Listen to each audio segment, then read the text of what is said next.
اللہ تعالیٰ عنہ کے دور میں بھی کس طرح کا واقعہ پیش آیا۔ ایک نوجوان تھا، حسین و جمیل تھا، اللہ نے حسن عطا کر رکھا تھا بڑا۔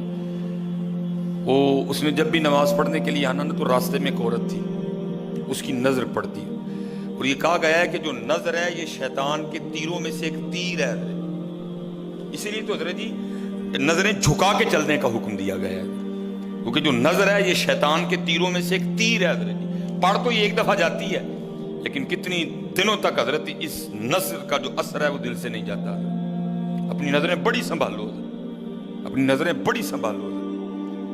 اس کی تو نظریں پاک تھیں لیکن راستے میں ایک عورت تھی، اس کی پاک نہیں تھی۔ اس نے آتے جاتے جاتے آتے آتے جاتے اس کو دیکھنا، شیطان نے اپنا کام کرنا شروع کر دیا۔ اس نے ایک دن کیا کیا، اس نے اپنی خادمہ سے نا اپنی خواہش کا اظہار کیا، میرا دل کرتا ہے کہ اس نوجوان سے نا تنہائی ملے، لیکن ملے تو ملے کس طرح؟ وہ جو خادمہ تھی ذرا پکی عمر کی تھی، اس نے کہا یہ تو کوئی مشکل کام نہیں ہے، آج ہی رات کو بات بنا دیتی۔ وہ جب عشاء پڑھ کے وہ نوجوان مسجد سے نکلا نا، وہ خادمہ راستے میں کھڑی ہو گئی، اس کو روک لیا، اس کو 2-3 احادیث سنائی، 2-3 آیات مبارکہ سنائی کسی کے کام آنے کے حوالے سے۔ ہمارے گھر میں مرد کوئی نہیں ہے، کچھ وزنی سا سامان اٹھانا ہے، اگر آپ اٹھا دیں تو بڑی نوازش ہوگی، اللہ راضی ہوگا، اللہ کے رسول راضی ہوگا، کہ کوئی مسئلہ نہیں۔ اسی طرح ہوا حضرت، وہ گھر لے گئی، پچھلے کمرے میں لے گئی۔ وہ جیسے کمرے میں داخل ہوئے، وہ عورت پہلے موجود تھی، اس نے جناب اندر سے چٹکنی لگا لی اور اس کے سامنے اپنی خواہش کا اظہار کیا۔ جیسے میں نے کہا نا بڑا مشکل موقع ہوتا ہے، لیکن وہ نوجوان ہماری طرح کا نوجوان نہیں تھا، وہ قرآن والا نوجوان تھا، اس کا تعلق قرآن سے مضبوط تھا۔ اس کو یہی آیت یاد آئی، وَلِمَنْ خَافَ مَقَامَ رَبِّهِ جَنَّتَانِ، جو اپنے رب کے حضور کھڑا ہونے سے ڈر گیا، موقع بھی تھا، طاقت بھی تھی، عمر بھی تھی، خواہش بھی تھی، پھر بھی ڈر گیا، نہیں، میرا اللہ دیکھ رہا ہے، میں کل اپنے اللہ کے حضور کون سا منہ لے کے جاؤں گا، کس طرح اللہ اور اللہ کے رسول کی بارگاہ میں کل جاؤں گا، سارا کچھ کر سکتا تھا، کوئی تیسرا نہیں تھا، لیکن کیا نہیں، میرا اللہ دیکھ رہا ہے۔ وہ ایسا خوف طاری ہوا، ایسا خوف الہی طاری ہوا، گش کھا کے گر گئے نیچے۔ اب عورت ڈر گئی، آگے بڑھ کے کسی نے نبض نہیں دیکھی کہ زندہ ہے کہ شہید ہو گئے، انہوں نے سمجھا کہ شاید مر گئے۔ اس نے دروازہ کھٹکھٹایا، باہر سے اس نے خادمہ نے دروازہ کھولا، اس نے کہا یہ تو مر گیا۔ اس نے کہا یہ بھی کوئی مشکل بات نہیں، بھائی نام تو اس پہ لگے گا نا جس کے گھر سے لاش برآمد ہوگی، تم ٹانگیں پکڑو میں ہاتھ پکڑتی۔ انہوں نے تھوڑا سا محنت مشقت کر کے نا اٹھا کے جو باہر کوڑا پھینکنے کی جگہ تھی نا، اس نوجوان کو پھینک دیا۔ اب رات پڑ گئی، بیٹا گھر نہیں آ رہا، باپ پریشان تھا۔ جب کافی وقت گزرا نا تو والد صاحب بیٹے کی تلاش میں نکلے، تو راستے میں کیا دیکھتے ہیں کہ وہ جو کوڑا کرکٹ پھینکنے کی جگہ ہے وہاں بیٹا پڑا ہوا ہے۔ بیٹے کو اٹھایا، گھر لے آئے، منہ پہ پانی کے چھینٹے مارے، بیٹے کو ہوش آئی۔ باپ نے پوچھا پتر کیا ہوا؟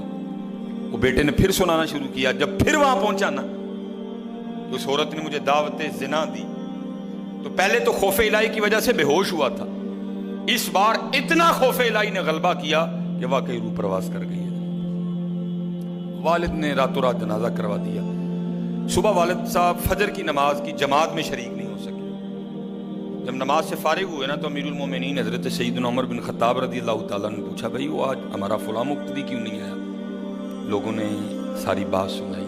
حضرت جوان بیٹا تھا، انتقال کر گیا، رات ہی کو جنازہ ہو گیا، شاید اس وجہ سے حضرت نہیں جماعت میں تشریف لا سکے۔ آپ نے فرمایا چلو اپنے بھائی کے غم میں شریک ہوتے ہیں۔ حضرت سیدنا عمر فاروق رضی اللہ تعالیٰ عنہ آئے، باتیں ہوتی رہیں۔ آپ نے بیٹے کے انتقال کی وجہ پوچھی، بیٹے نے ساری بات سنائی۔ آپ نے فرمایا اچھا تیرے بیٹے کا انتقال خوف الہی کی وجہ سے ہوا ہے؟ تو اللہ تو فرماتے ہیں وَلِمَنْ خَافَ مَقَامَ رَبِّهِ جَنَّتَانِ، اور جو ہمارے رب حضور کھڑا ہونے سے ڈر گیا اس کے لیے 2 جنتیں ہیں۔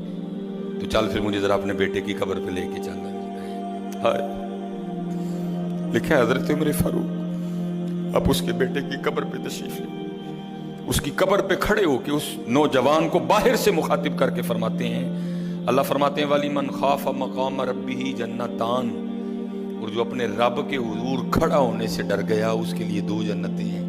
اے نوجوان اب آگے تو بتا اللہ نے تجھے 2 جنتیں دی کہ نہیں دی؟ تو لکھا ہے قبر سے جواب آتا ہے امیر المومنین رب سچا، رب کا رسول سچا، رب کا قرآن سچا، میں جیسے ہی قبر میں آؤں اللہ نے مجھے 2 جنتیں عطا کر دی ہیں۔ بچو اس سے بچو، اس دور کا سب سے بڑا فتنہ ہے، اس سے بچو اور خود نہیں بچا جاتا، اپنے اللہ کے حضور بار بار گڑ گڑاؤ یا اللہ سانو بچا لے۔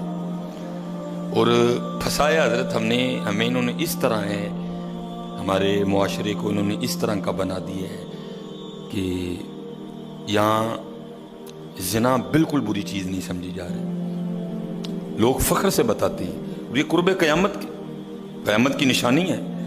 لوگ گناہ کر کے فخریہ بتایا کریں گے۔ آج کا نوجوان فخریہ بتاتا ہے، میری اتنی گرل فرینڈز ہیں، آج کا نوجوان فخر سے بتاتا ہے، یہ قرب قیامت ہے، یہ نشانی ہے قیامت کی۔